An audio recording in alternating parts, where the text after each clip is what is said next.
Catherine Korematsu, and she founded, in her father's memory and legacy, the Korematsu Institute for Civil Rights and Education, and continues to work passionately for justice for all people. She's been really active in recent days with the starting the commission, starting the institute, and also passing legislation in the state of California to get Fred Korematsu Day in the schools around the state of California. So please welcome Karen to the dais.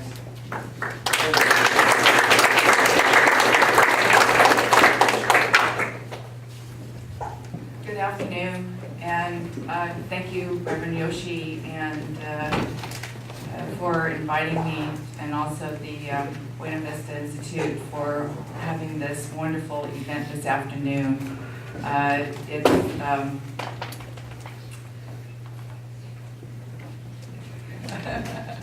very emotional. Wasn't the film great? Yes.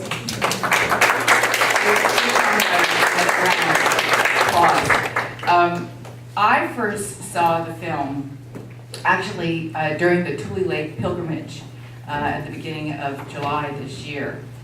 And when the film was advertised and I heard about this title, Enemy Alien, I just thought it automatically had to do with the Japanese American incarceration. Because I remember my father saying that after Pearl Harbor, in the mail, he received his draft card. Even though he had tried to actually enlist in the service before the war and was denied because he was of Japanese ancestry, he received this draft card that said his status now was enemy alien.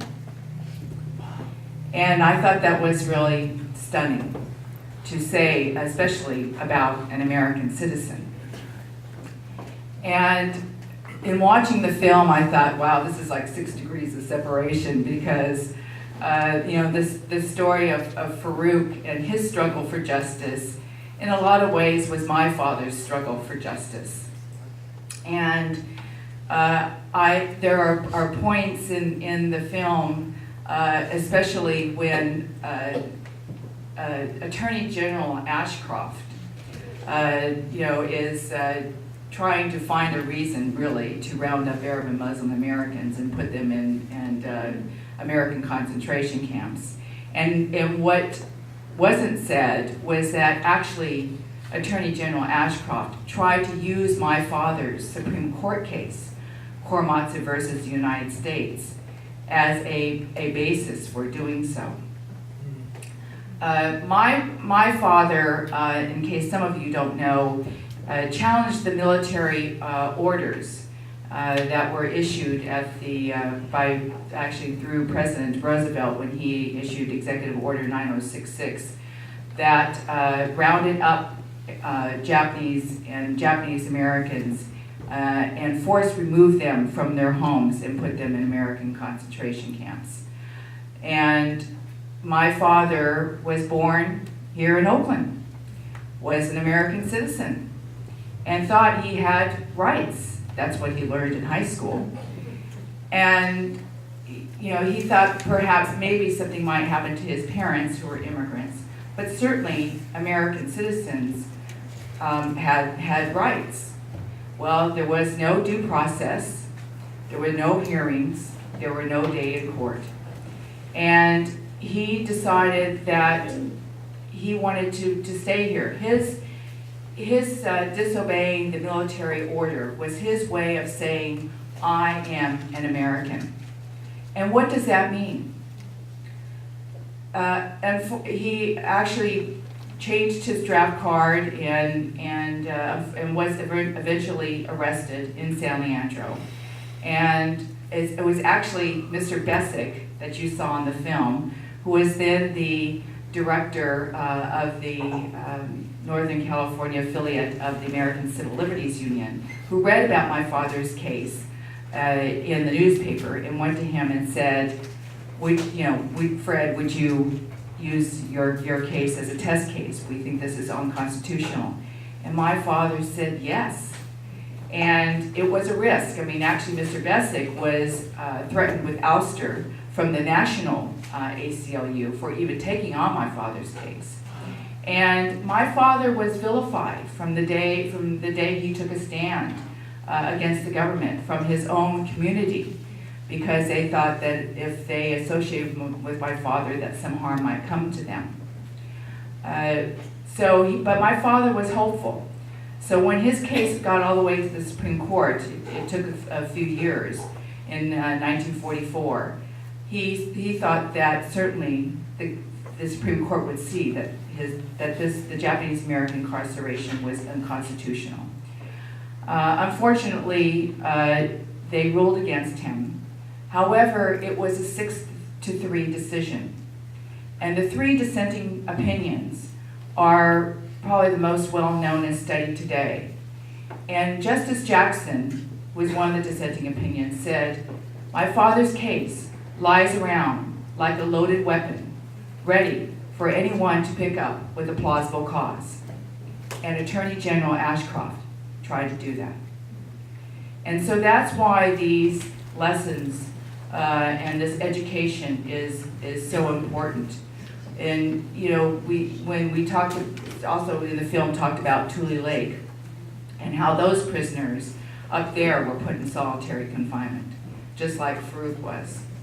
And so these comparisons, these parallels are important to make, and that's why after 9/11, my father and the Japanese American Citizens League and the Japanese American community, stood up and said, "Government, you need to be reminded of our history, that you cannot make the same mistakes that you've made in the past."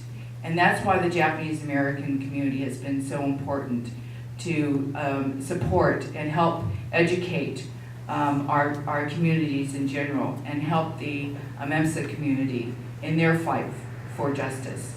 Because as it was said in the film, our fight for justice is universal. It's global. And we all need to work together in order to make changes and to protect our civil rights and our civil liberties. This film, I think, even should be shown in schools. I mean, I want to partner with Konrad on this. And as part of the Korematsu Institute, when Governor Schwarzenegger signed the legislative bill that established Fred Korematsu Day of Civil Liberties in the Constitution for the state of California, and this is in perpetuity. So unfortunately, you don't get the day off because the state obviously is broke, but the opportunity is for education, and that's what's important, especially if we don't teach our younger generation about these atrocities, about what's happened, that we're doomed to make the same mistakes in the future. And we established a curriculum that we have curriculum kits, and I'll put a plug in for the institute, that if there are teachers here, you can sign up in the back and for curriculum kits that are sent to the schools for free, because we fundraise for these kits, knowing that the teachers don't have the ability to pay for these themselves. But also in those kits, we have other materials, and one of them is a graphic novel that was written by some UC Davis professors, and it's called All-American Hero, the Fred Korematsu story. And it's about a Muslim American little girl who's bullied after 9/11, and her next door neighbor just happens to be this Japanese American Nisei woman that says, "Well, and let me tell you about the story of Fred Korematsu." But the importance here is showing the parallels between the two communities and educating our future generations. Konrad's film is so powerful, because Farouk was a lot like my father, who just was standing up for what is right, and that's what we need to do. That's the message, that one person can make a difference, and certainly with Farouk's life, he's still doing that today, right? And that's what how legacies are built. Little did I know that after my father passed away 7 years ago, what would happen to his legacy.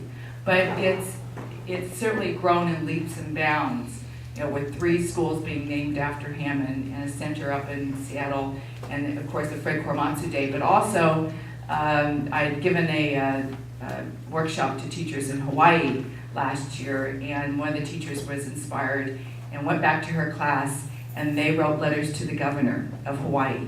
And so now the governor has designated, my father's birthday is January 30th, and it's going to be Fred Korematsu Day for the state of Hawaii next year. A governor can only